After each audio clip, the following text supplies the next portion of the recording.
देखिए किसी कारणवश ये जो हमारा एक लेक्चर है वो 2 टुकड़ों का हो गया, कोई दिक्कत नहीं है, वीडियो वो सेव हो गई, तो नए वीडियो से हम वही टॉपिक कंटिन्यू कर रहे हैं। और जब हम अगला बिंदु शुरू कर रहे हैं बेटा, वो क्या है, मूल मात्रकों की अंतर्राष्ट्रीय परिभाषाएं। और ये टॉपिक इम्पोर्टेंट और बहुत इम्पोर्टेंट टॉपिक है हमारे एग्ज़ाम के लिए। ज़रूर ज़रूर ज़रूर या तो अर्धवार्षिक में या वार्षिक में ज़रूर इससे क्वेश्चन पुटअप होगा, ठीक है। तो देखिए हम बचपन से यूज़ कर रहे हैं मीटर। हम वो फीता लेते हैं, हम फीते में कहते हैं कि लगभग 39 से 40 इंच के बराबर लगभग इतना 1 मीटर होता है, लगभग इतना क्या होता है 1 मीटर। लेकिन बेटा इतना कहने से काम नहीं चलता।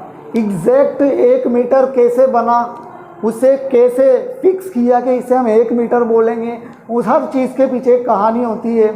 और 1 मीटर सुनने में जितना आसान लगता है, वो जब बनाया गया, वो जब दूरी नापी गई, वो जब दूरी स्टैंडर्ड यानी फिक्स की गई, तब वो थोड़ा कठिन था उसको आपके लिए समझना और मेरे लिए भी समझना। तो वो कैसे बनी बात समझिएगा। देखो मैं तुम्हें ये चीज़ समझाने की पहले कोशिश करता हूँ। आपने देखा होगा कि प्रकाश की चाल कितनी होती है, 3 × 10⁸ मीटर पर सेकंड। c बराबर 3 × 10⁸ मीटर पर सेकंड। इसका मतलब है जो प्रकाश है एक सेकंड में कितनी दूरी तय करता है, 3 × 10⁸ मतलब 1 2 3 4 5 6 7 8 मीटर करता है या नहीं। ऐसा कह सकते हैं ना, मीटर पर सेकंड, यानी हर सेकंड में, यानी 1 सेकंड में इतने मीटर चल जाता है।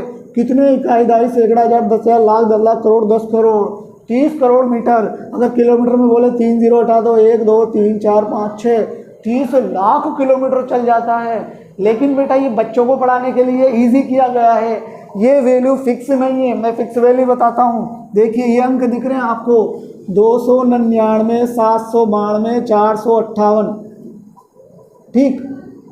ये फिक्स वैल्यू है, यानी 1 सेकंड में प्रकाश कितनी दूरी तय करता है, 29,97,92,458 मीटर। ऐसे याद मत करना, मोबाइल नंबर की तरह याद करो, 2997925458 या 299,792,458, सबसे इजी तरीका। इतने मीटर तय करता है। तो 1 मीटर अब गणित में करते हैं ना अपन, तो 1 मीटर बराबर क्या होगा, तो 1 मीटर बराबर, तो ये बटे में आ जाएगा 1/299,792,458 सेकंड।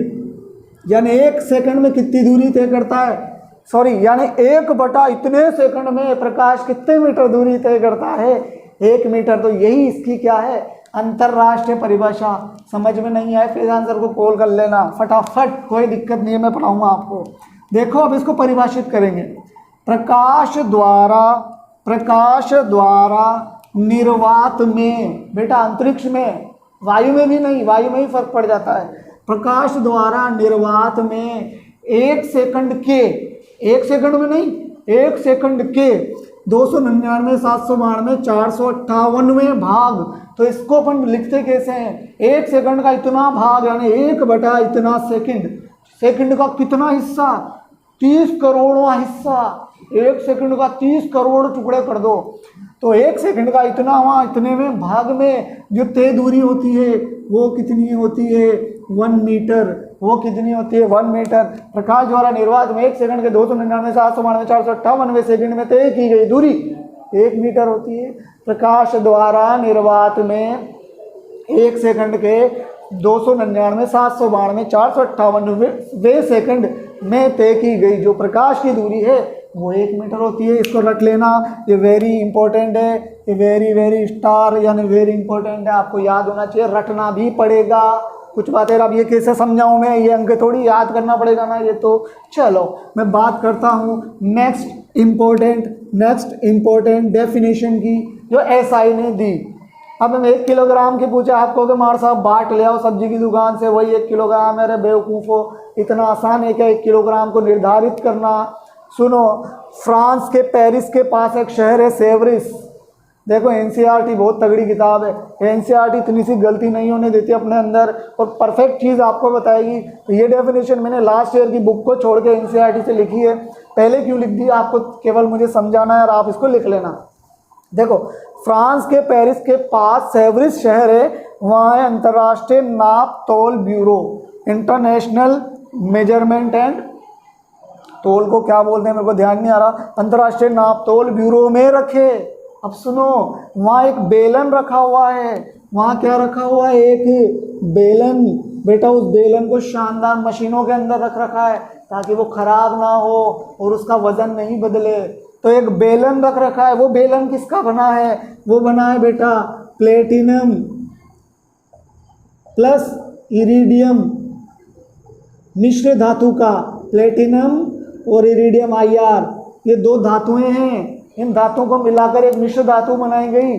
शानदार खूबसूरत सा एक बेलन है, उसका द्रव्यमान माना गया 1 kg। कितना माना गया, 1 किलोग्राम। ये दुनिया में 1 किलोग्राम का मानक है, यानी कोई लड़े कि सब्जी कम तोली ज़्यादा तोली तो उनको जो अपना मामला सुलझाने के लिए कहाँ जाना पड़ेगा, फ्रांस के सेवरिस में, और किससे तुलना करनी पड़ेगी, इस बेलन से। तो इसकी डेफिनेशन क्या हो गई, फ्रांस के पेरिस के पास स्थित सेवरिस में अंतर्राष्ट्रीय नापतोल ब्यूरो में रखे प्लेटिनम इरिडियम मिश्र धातु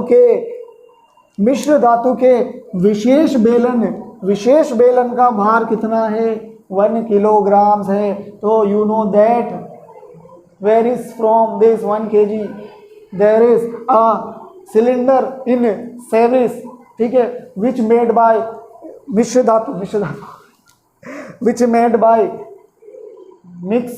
मिश्र धातु को जो भी बोलते हैं मुझे अभी ध्यान नहीं आ रहा है, प्लेटिनम मिक्स मैटर। अभिनव सर ने बताया मिक्स मैटर।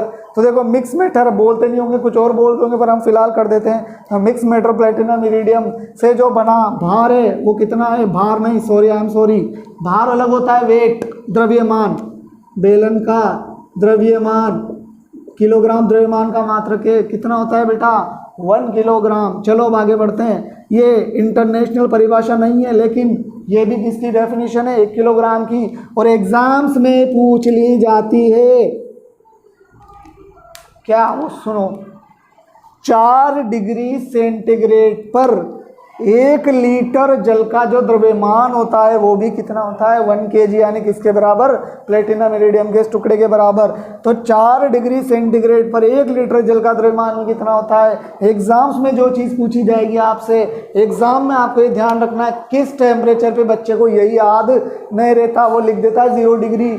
ऐसा नहीं है बेटा, मानक जल जो फिजिक्स के अंदर माना गया है, वो मानक जल है 4 डिग्री सेंटीग्रेड पर, उसका जो द्रव्यमान है सर्वाधिक होता है।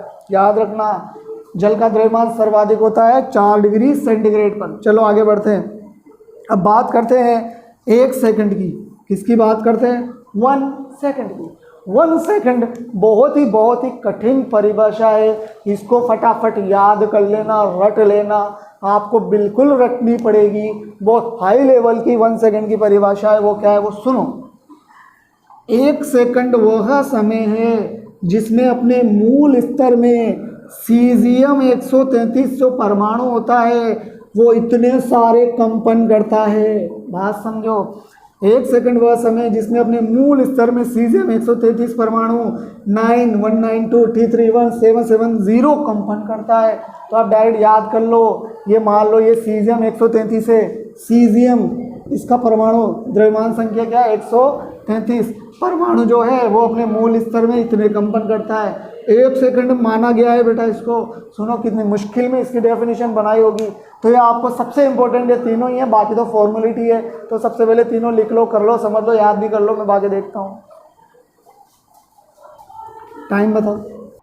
देखिए जो ये कम पूछे जाते हैं 2 बातें हैं, वो क्या, 1 केल्विन और 1 मोल की डेफिनेशन। बाकी 2 तो ज़रूरत ही नहीं है पढ़ने की और हमारे बुक में भी नहीं है, होगा तो मैं ज़रूर आपको लिखाऊंगा। देखिए 1 केल्विन और 1 मोल की डेफिनेशन क्या है।